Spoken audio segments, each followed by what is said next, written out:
Hello दोस्तों, में आज आपको सुनाऊंगा कहानी। कॉलेज कैंपस में आज एक अलग ही हलचल थी। हर दीवार, हर पेड़, यहाँ तक कि वो पुराना फाउंटेन भी जैसे अलविदा कहने को तैयार खड़ा था। आज कॉलेज का आखिरी दिन था, फेयरवेल का दिन। आरोही शांत खड़ी थी, उसे पुराने गूलर के पेड़ के नीचे, जहाँ उसने 3 सालों की सबसे कीमती यादें संजोई थी। वही पेड़ जिसके पीछे छुपकर वो तेजस को देखा करती थी। तेजस बस एक नाम नहीं था, वो एक एहसास था जो हर बार सीने में उतरता लेकिन लबों तक नहीं पहुंच पाता। वो जानती थी कि आज के बाद सब बदल जाएगा। अगर आज नहीं कह पाई तो शायद कभी नहीं कह पाएगी। वो हिम्मत जुटा रही थी उन लफ्जों को जुबान पर लाने की जो पिछले 3 सालों से उसके दिल में दबे बैठे थे। आसपास शोर था, स्टेज पर कोई गा रहा था, कोई नाच रहा था, कहीं तालियां बज रही थी, कहीं कैमरे चमक रहे थे। चारों ओर चहल पहल का माहौल था, लेकिन इस चहल पहल के बीच भी आरोही अकेली थी अपनी धड़कनों के साथ। उसके हाथ में एक नीला लिफाफा था जिस पर कोई नाम नहीं था, न कोई पता, न तारीख, बस एक खामोश इरादा था जो शायद शब्दों से ज्यादा सच था।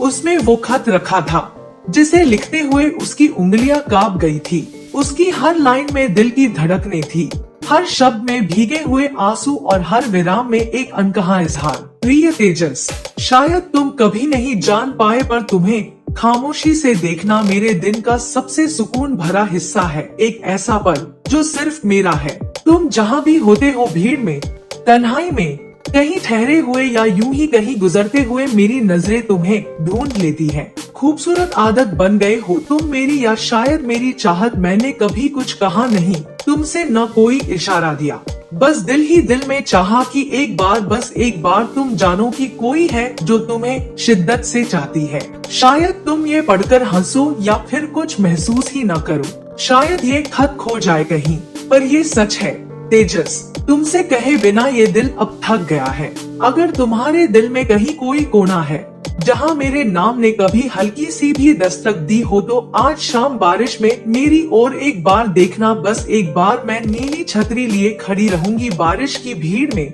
सबसे अलग एक खामोश सवाल बनकर जिसका जवाब बस तुम हो। आरोही वह खुद नहीं जानती थी कि उसने ये सब क्यों लिखा। शायद खुद से हिसाब करने के लिए, या शायद किसी उम्मीद में। बस वो इतना जानती थी कि उसकी जुबान की खामोशी इस खत में शब्द बनकर उतर गई है। क्या मैं उसे ये दे पाऊंगी? लिफाफा संभालते हुए उसने खुद से पूछा। जवाब में दिल की धड़कनें बढ़ गई।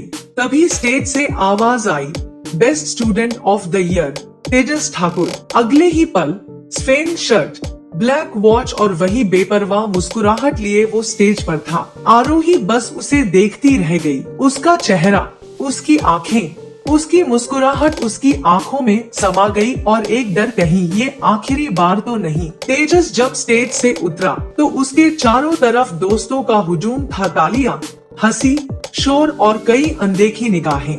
आरोही भीड़ से बचती हुई उसके बैग के पास पहुंची और चुपचाप वो नीला लिफाफा उसके बैग के फ्रंट पॉकेट में रख दिया। उसका दिल जोरों से धड़क रहा था, सांसें उलझी हुई थी, धड़कनों पर काबू नहीं था।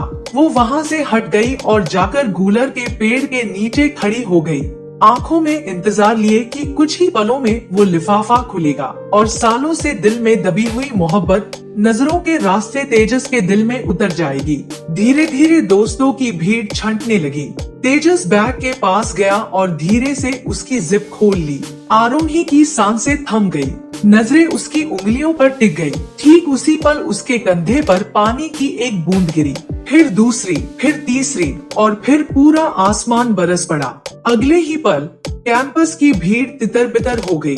सब इधर उधर भागने लगे, छाते खुलने लगे, कपड़े भीगने लगे। तेजस भी उठकर भीड़ में गुम हो गया, पर वो वहीं खड़ी रही नीली छतरी लिए, इस उम्मीद में कि तेजस ने उसके दिल का पैगाम पढ़ लिया होगा। वो उसे ढूंढेगा, उसकी नजर उसकी नीली छतरी तक आएगी।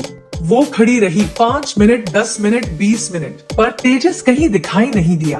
तभी दूर से आती एक बाइक की आवाज उसके कानों में पड़ी। उसने मुड़कर देखा, वो तेजस था, हेलमेट पहने, बैग कंधे पर टांगे। वो तेजी से कॉलेज गेट से बाहर निकल गया। वो वहीं खड़ी रही भीगती हुई, आंखों से बरसते बादलों को संभालती हुई। कुछ देर में सब थम गया, बारिश, आंसू और उसका इंतजार। बस वो चल पड़ी सब कुछ पीछे छोड़कर। तेजस जब घर पहुंचा तो उसकी शर्ट पूरी तरह भीगी हुई थी, बैग से पानी टपक रहा था। उसने हंसते हुए खुद को आईने में देखा और बुदबुदाया, शानदार विदाई।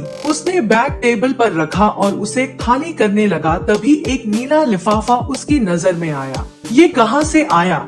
उसने धीरे से उसे खोला। कागज भीगा हुआ था, शब्द पानी में धुल चुके थे। बस कुछ अंश बचे थे, मैं तुम्हें चाहती हूँ, अगर तुम भी कुछ महसूस करते हो। नीली छतरी। उसने किसी तरह खत पढ़ने की कोशिश की, लेकिन हर बात अधूरी थी। किसका था ये? किसने लिखा? वो बैठ गया, लिफाफा हाथ में लिए, सोचता रहा, लेकिन न जवाब था न पहचान। आरोही भी घर पहुंची और खुद को एक कमरे में बंद कर लिया। नीली छतरी अब कोने में पड़ी थी, गीली, थकी हुई, जैसी वो खुद थी। उसने आईने में खुद को देखा, आंखें लाल थी लेकिन आंसू सूख चुके थे। उसने खुद से कहा शायद उसे पढ़ना ही नहीं था, शायद उसे जानना ही नहीं था। वो बिस्तर पर लेट गई और आंखें बंद कर ली। कुछ अधूरा रह गया था। उसके दिल की आवाज खो गई थी और वो खुद भी। बारिश की बूंदें खिड़की के शीशे पर दुलक बह रही थी, जैसे कोई अनकही बात चुपचाप बह रही हो। तेजस उन्हें एकटक निहार रहा था, खोया सा। उसके हाथ में वही भीगा हुआ खत था। सफेद पन्नों पर फैली स्याही अब भी कुछ कहने को बेताब थी। कुछ शब्द अब भी सांस ले रहे थे, मगर अधूरे, बिखरे, धुंधले। उसने फिर पढ़ने की कोशिश की। प्रिय आर, मैं चाह बारिश, नीली छतरी में मेरी ओर देखना। उसका माथा सिकुड़ गया। नीली छतरी? कौन? क्यों? उसका मन बेचैन हो उठा और तभी मानो यादों का एक दरवाजा अचानक खुला और आरोही का चेहरा उसकी आंखों के सामने तैर गया, शांत, सधा हुआ, लेकिन हमेशा कुछ छुपाता हुआ। क्या ये खत आरोही ने लिखा होगा? उसके मन में सवाल उठा, लेकिन अगले ही पल उसने खुद ही सिर हिला दिया। नहीं, वो इतनी बोल्ड नहीं है। वो कभी सामने आई ही नहीं। बस क्लास में चुपचाप बैठी रहती थी, पहली बेंच पर, चश्मा ठीक करती, किताबों में खोई रहती। लेकिन तभी एक हल्की सी याद दिल के एक सूने कोने में दशक देने लगी। उसने कभी गौर नहीं किया था, लेकिन अब सोचने लगा तो धुंधला सा याद आया। आरोही की निगाहें अक्सर उस पर आकर ठहर जाया करती थी, चुपचाप, बिना कहे कुछ कहती सी। अनजानी छोटी छोटी बातें अब जुड़कर एक तस्वीर बुनने लगी थी, धीमी, धुंधली। एक चेहरा उभरता, फिर धूमिल हो जाता। एक पल उसे लगता शायद वही है, लेकिन अगले ही पल मन उस एहसास को झूठा देता। वह उलझ कर रह गया। फेयरवेल को 4 दिन हो चुके थे, लेकिन आरोही के लिए वक्त वही थम गया था। उसने ना किसी से बात की, ना सोशल मीडिया पर कुछ डाला, बस मोबाइल की गैलरी में उन तस्वीरों को देखती रही, जहां तेजस कहीं दूर खड़ा था, शायद अनजान या शायद जानकर भी अनजान। उसका मन बार बार वही सवाल दोहराता, क्या उसने पढ़ा होगा? क्या वो समझा होगा? क्या वो जान गया होगा? पर हर सवाल का जवाब सिर्फ सन्नाटा था, ठीक उसके उस खत की तरह, स्याही से भरा, लेकिन शब्दों से खाली। उसने थककर अपनी डायरी खोली, कलम हाथ में थामी और उसके दिल के भीतर जमे सारे जज्बात अल्फाज बनकर बह निकले। कभी कभी लगता है इजहार से ज्यादा भारी होती है चुप्पी, क्योंकि इजहार में जवाब मिलता है हाँ या ना, पर चुप्पी सिर्फ सवाल छोड़ जाती है। और मैं अब भी उस सवाल में उलझी हूँ। क्या उसने जाना कि मैं उसे चाहती हूँ? एक हफ्ता बीत चुका था, लेकिन उस दिन की बारिश अब भी तेजस के जहन में गिर रही थी। मन स्याही में डूबी उन अधूरी पंक्तियों में अब भी उलझा हुआ था। कभी वो किसी दोस्त की प्रोफाइल टटोलता, कभी किसी स्टोरी में कुछ ढूंढता, जैसे कोई नाम, कोई इशारा खुद ब खुद सामने आ जाएगा, लेकिन मन और उलझता जाता। उसने उलझे हुए मन से आखिरकार ईशान को फोन लगाया। यार, फेयरवेल के दिन किसी ने मेरे बैग में एक चिट्ठी रखी थी। ईशान चौंका, फिर हंस पड़ा। अरे वाह, सीक्रेट एडमायर शायद। पर वो चिट्ठी बारिश में भीग गई। अब बस कुछ धुंधले से शब्द बचे हैं। प्रिय आर, नीली छतरी, देखना। कुछ भी समझा नहीं आ रहा। तेजस ने थके हुए स्वर में कहा, जैसे शब्द उसके मन की उलझन को ढोते ढोते भारी हो गए हों। नीली छतरी देखना। ईशान की आवाज एकाएक तेज हो गई। कहीं ये कोई इशारा तो नहीं था? इशारा? तेजस चौंक गया। उसकी भौहें सिकुड़ी, आंखों में उलझन उतर आई। हाँ, रुकने का इशारा। ईशान ने पूरे विश्वास के साथ कहा, शायद कोई लड़की नीली छतरी लिए खड़ी थी, बस तेरी एक नजर के इंतजार में। तू उस दिन फेयरवेल के बाद रुका था क्या? तेजस के चेहरे की नसें तन गई। नहीं, मैं तो बारिश शुरू होते ही निकल गया था, उसने धीरे से कहा। ईशान अफसोस जताते हुए बोला, फिर तो तूने उसका इशारा मिस कर दिया।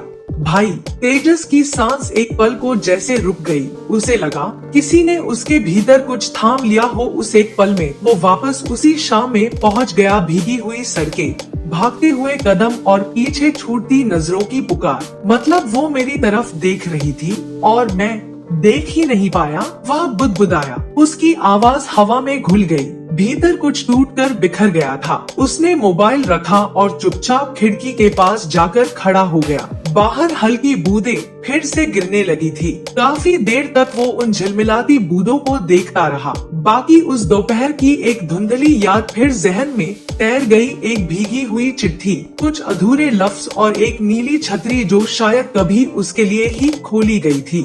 लेकिन अब वो पल लौट कर नहीं आएगा, कभी नहीं। वो खत अब भी उसके हाथ में था। उस भीगे पन्ने से एक सर्द सांस उठ रही थी जो सीधी उसकी रूह को छू रही थी।